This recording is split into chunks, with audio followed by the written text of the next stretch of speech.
Werewolves are extremely possessive of their mates, so when my fated mate humiliated me in public after coaxing me into spending the night with him, my friends suggested I make him jealous by flirting with other men. That's when I immediately thought of the school's favorite hybrid, Eros. Just his name made my pulse race. He's untouchable, both a werewolf and a vampire, which makes him a walking legend. His angular face, dark silky hair, and piercing blue eyes make him impossible to ignore. He's tall, broad-shouldered, and radiates authority, but the real kicker, he's got that mysterious, aloof air that makes everyone keep their distance. No one dares to talk to him, even the boldest of girls. I first saw him a year ago. The king of wolves and vampires, King Pison, visited our Silver Moon pack. As he does every year, I was on my knees scrubbing the floor, a punishment from Lyra. When the king walked in, flanked by Eros, my heart stopped the moment our eyes met. He was breathtaking, towering over everyone, his presence commanding the entire room. I should have been groveling at the king's feet, but all I could do was stare at Eros. Later, I learned he was King's cousin, one of the strongest hybrids in existence, but what I didn't understand was why he stayed. He and a group of other hybrids moved into a house on the outskirts of town and started attending our school. I kept my crush to myself,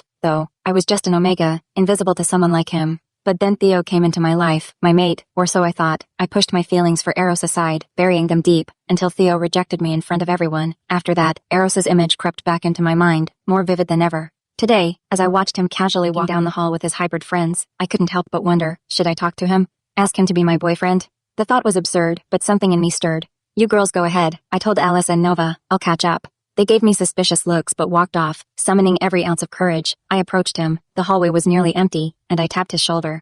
Excuse me, Eros? Can I talk to you for a minute? He turned, and my brain short-circuited. Up close, he was even more gorgeous, perfect, intimidating, and so out of my league. Words died in my throat as he raised an eyebrow.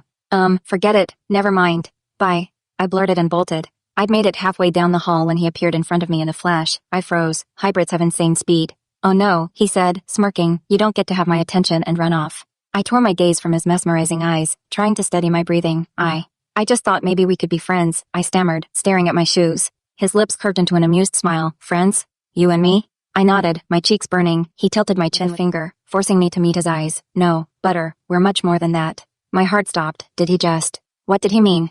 Before I could respond, he straightened and said, don't you think that skirt is a little too short? I blinked. What? That was random. Then, without warning, he reached into my skirt pocket and pulled out my phone. I gaped as he typed something in, his fingers moving with casual confidence. His phone rang once before he handed my phone back to me. Now I have your number, he said with a cocky grin. See you around, Butter. And just like that, he was gone.